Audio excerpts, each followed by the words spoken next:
being maspid, Ogimayri, Manoimar, Manadaber, Manitstadok. We have lost our father, our leader, the one who always taught us right from wrong, the one who always showed us what to do, how to behave, how to act. Yisoidin Hoyinu Ve'ein Ov. How could I possibly do justice to his life in these few brief moments? He was a giant of a man. How can I possibly describe what he meant as a husband to my mother, as a father to his children, grandchildren, and great-grandchildren?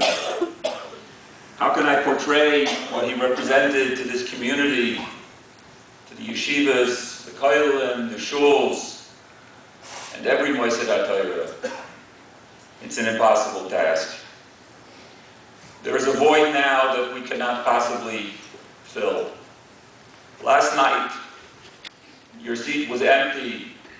When it was time to make Kiddush, no one wanted to say the first Kiddush. That was your Kiddush.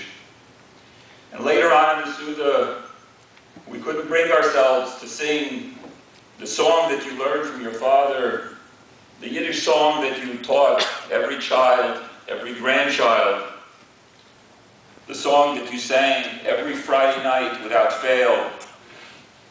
Met das jiedele Kind fragt in Nacht für die Schilaheim, begleiten ihn zwei Maluchim in sein Stiebeheim. Der Malach HaTorah wünscht den Mund des Shabbos Havokein. The Malach Hara, mit Balkarchach zum Omein.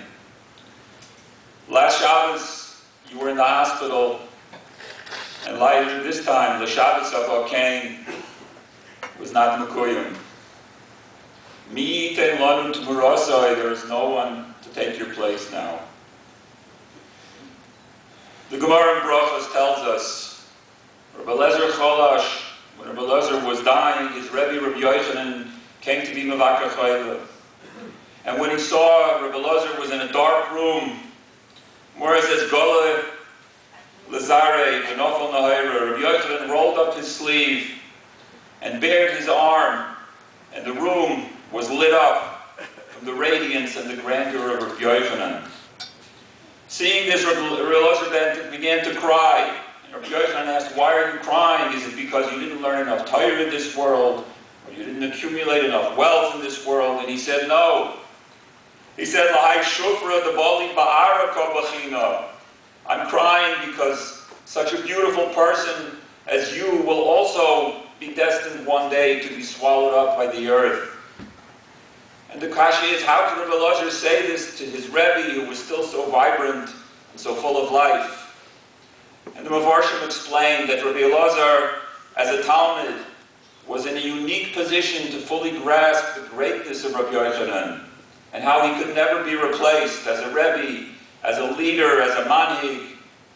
And now that Rabbi Lezer himself faced his Yom HaMisa, he remembered the words that Rabbi Yochanan used to be messiahing on Sefer Iyov, Hakoil the Misa Heimoimdim.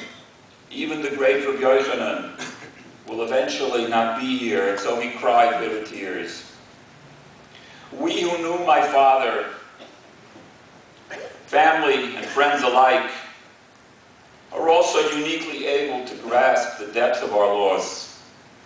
We in the family feared that this day was soon coming, and we davened and we hoped. But now that this day has come, we also cry. We cry like Shufra, the Bali Ba'ara. We cry that this beauty, this beautiful person, this manig of the Klal, this Talmud Chacham, this Oyev Torah mitzvahs of Milas Chasadim, this wonderful husband and parent who meant so much to so many, is no longer here with us. When he walked into a room, the room also lit up with his smile and his warmth, his charm and his grace. He was a magnet. He drew people to him. Everyone was his friend. He treated everyone with respect and dignity. His openness, his friendly greetings to everyone, his shalom aleichem. So many people loved him and looked up to him. Today someone came to me and said he always thought of my father as a malchus dika mensch. That is such a perfect description. How many people have come to me to say when they moved to the city, he welcomed them, he greeted them, he helped them. He loved to do a favor for everyone and anyone. If he saw a good business opportunity, he only wanted to include his friends, his brother-in-law, so they could also benefit. And people came to him for advice in every area because they knew that he had the gift of Chachma. He had tremendous clarity of thought. He knew instinctively what to do in every situation. He hated machlokes. He was a right of shalom. If he saw a dispute, a disagreement between people, he would run to settle it. I remember once I was at a chasana, and just before the chuppah, there was an argument between the mechatonim. They wanted to cancel the wedding. Everyone said, bring Herr Schleib over, he'll make peace. And he did, and the wedding went on. He hated Lashon Hara, he hated rechilas. How many times did he tell us, Achayim v'hamaves b'yad ha'loshaim, netzoyer l'shoyim chameirah.